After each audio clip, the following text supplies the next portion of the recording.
आज भी घर से निकलने में बहुत लेट हो गई हूँ। रमीना मेरा वेट कर रही होगी स्टेशन पर। उसने मुझसे कहा था वक्त पे आ जाना, पर वो क्या जाने मेरी मजबूरियाँ। मुझे पहले माँ को देखना होता है, फिर मुझे किसी काम के लिए निकलना होता है। पापा तो इस दुनिया में रहे नहीं, माँ की सारी जिम्मेदारी मेरे ऊपर है, पर मुझे ऑफिस को भी साथ साथ देखना है। अब रमीना मुझे बहुत ज़्यादा भड़केगी, सुनना तो मुझे पड़ेगा ही। यार रमीना, आई एम सॉरी, मैं फिर से लेट हो गई। वो तो अच्छा हुआ तुमने सही टाइम पे ट्रेन पकड़ लिया, तुमने मुझे लास्ट टाइम पे कॉल कर दी, वरना शायद हमारी आज की ट्रेन मिस हो जाती। यार आई एम सॉरी। कोई बात नहीं, तुम्हारा तो यही लगा रहता है। हाँ यार, मैं क्या करूँ, मुझे माँ को देखना होता है, घर को देखना होता है, फिर जाके मेरा वक्त निकाल पाती हूँ। मैं जानती हूँ अगर मैं जॉब छोड़ दूंगी तो मेरा घर कैसे चलेगा। माँ ना 1-2 दिन से बहुत ज़्यादा डिप्रेस, बहुत ज़्यादा दुखी हो गई है। हमारे नेबर्स में एक बच्चा है, उस बेचारे की डेथ हो गई है। पता है उसकी उम्र से 7 साल थी। पता नहीं हमारे मोहल्ले में एक हॉन्टेड हाउस है, बच्चे शरारत में उस हॉन्टेड हाउस में चले गए और चुराए उस बच्चे को उठा के ले गई। सब लोगों ने बहुत पता लगाया वो बच्चा कहाँ गया। फिर कुछ दिनों बाद जंगल से उसकी लाश मिली। उस बच्चे की माँ तो बिल्कुल पागल सी हो गई है। माँ ने उस बात का ज्यादा ही सदमा ले लिया है।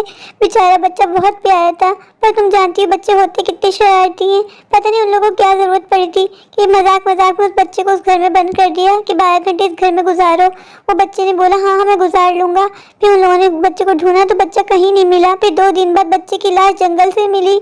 इस वजह से हमारी सोसाइटी में मातम सा माहौल है। हर घर में सन्नाटा छाया हुआ है, डर और खौफ अलग फैला हुआ है। समझ में नहीं आ रहा हुआ कैसे। पता है वो घर 100 साल से बनता, पर तुम जानती हो बच्चे होते कैसे हैं। उन लोगों ने सोचा कि ये सब बातें बनाते हैं, ये लोग रोमर्स फैलाते हैं, अफवाहें हैं। उन बच्चों ने पता नहीं रातों रात में कब प्लान कर लिया कि हम उस घर में जाएंगे। और बच्चे ने बोला कि मैं बहुत हिम्मत वाला हूँ, मैं बहुत ब्रेव हूँ, मैं बहादुर हूँ, मैं उस हॉन्टेड हाउस में एक रात गुजार के सबको दिखा दूंगा कि यहाँ पे कोई चुड़ैल वुड़ैल नहीं है। मजाक मजाक में चलता है बच्चों का। ये बात तो जब खुली, जब बच्चे की लाश सबके सामने आई, फिर तमाम बच्चों ने बताया कि हाँ ऐसे ऐसे राजा ने बोला था हमसे। ये सब राजा का ही प्लान था उस हॉन्टेड हाउस में एक रात गुजारने का। या उस माँ को देख के बहुत अफसोस हो रहा है। आंटी की तो पूरी जिंदगी उजड़ गई। वैसे उनका एक ही बेटा था, अब आंटी की सारी जिंदगी इसी गम में गुजर जाएगी। काश मैंने राजा को रोक लिया होता, उस रात मैंने बच्चों के साथ उसे ना जाने दिया होता। मैं तो सोचती हूँ बेचारी आंटी का क्या होगा। उनका तो एक ही इकलौता बेटा था, अब तो उनके आगे पीछे कोई बच्चे नहीं है। यार तुम्हारी बात सुन के मेरी आंखों में आंसू आ गए। मुझे उन आंटी के लिए बहुत दुख फील हो रहा है। यार क्या कर सकते हैं, बस राजा की किस्मत में ऐसे ही मरना लिखा था। तुम जानती हो उसकी लाश देख के मेरी तो आंखों में आंसू आ गए। ऐसा लगा था मेरा दिल फट जाएगा।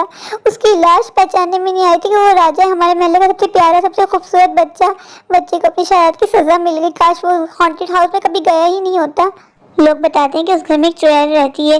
शायद कोई मियाँ बीवी थे, हस्बैंड एंड वाइफ।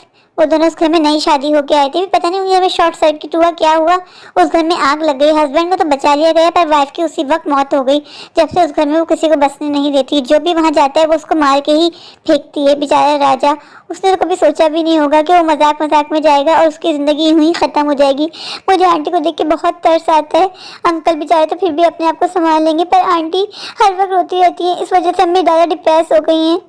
तुम जानती हो मेरी अम्मी को वैसे बीपी का प्रॉब्लम है। जब से अम्मी को ये खबर पता चली, अम्मी का बीपी कम होने का नाम ही नहीं ले रहा। मैं अम्मी को लेकर खुद इतनी ज़्यादा परेशान हूँ, समझ में नहीं आ रहा अम्मी कौन से डॉक्टर को दिखाऊं। डॉक्टर कहते हैं इनको बोलो टेंशन ना लें। ऐसा हो सकता है कि अम्मी टेंशन ना लें और वैसे जब इतना बड़ा इंसिडेंट आपके मोहल्ले में हो जाए। यार करिश्मा, तुमने अपनी कहानी सुना के मुझे बहुत ज़्यादा दुखी कर दिया। यार मेरा सोचो, मेरी तो रातों की नींद उड़ गई है, कहीं भी दिल नहीं लग रहा। बार बार उस राजा का चेहरा मेरी आंखों के सामने आ रहा है। मुझे तो इतना पसंद था वो राजा, इतनी क्यूट क्यूट बातें करता था। और अब सोचती हूँ कि वो बच्चा हमारे बीच नहीं रहा, सिर्फ उसी अपनी शरारत की वजह से। तुम जो बता रही हो करिश्मा कि तुम्हारे घर के पास हॉन्टेड हाउस है, क्या वो लॉक नहीं था? नहीं यार, लॉक था, उसको जंजीरों से बना हुआ था। पता नहीं बच्चों ने कौन सी खिड़की से अंदर गए, क्या किया है, हमें तो कुछ समझ में नहीं आ रहा। अब पुलिस आई है इन्वेस्टिगेशन करने के लिए, देखो क्या पता चलता है। लेकिन अब जो भी इन्वेस्टिगेशन हो, कुछ भी मालूम हो, पर राजा तो हमारे साथ नहीं रहा ना। अब वो तो इस दुनिया से चला गया ना। आंटी बहुत ज़्यादा दुखी है। आंटी को देख देख के सब के सब बहुत ज़्यादा दुखी हैं। आंटी तो बस सदमे में चली गई हैं, कुछ नहीं बोल रही, कुछ रिएक्ट नहीं कर रही। उनको हिला हिला के बोल बोल के रुला रुला के थक गए कि आंटी एक बार रो दें।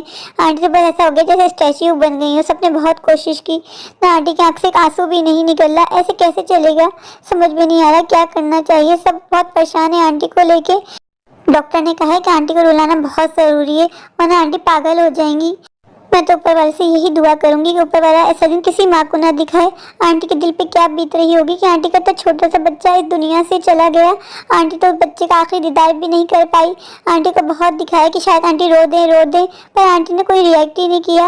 अब तो बच्चे की तस्वीर भी हो गई है, उसको कब्रिस्तान में जाके दफन भी कर दिया है, पर आंटी ने कोई रिएक्शन नहीं दिया। समझ में नहीं आ रहा बेचारी आंटी का क्या बनेगा।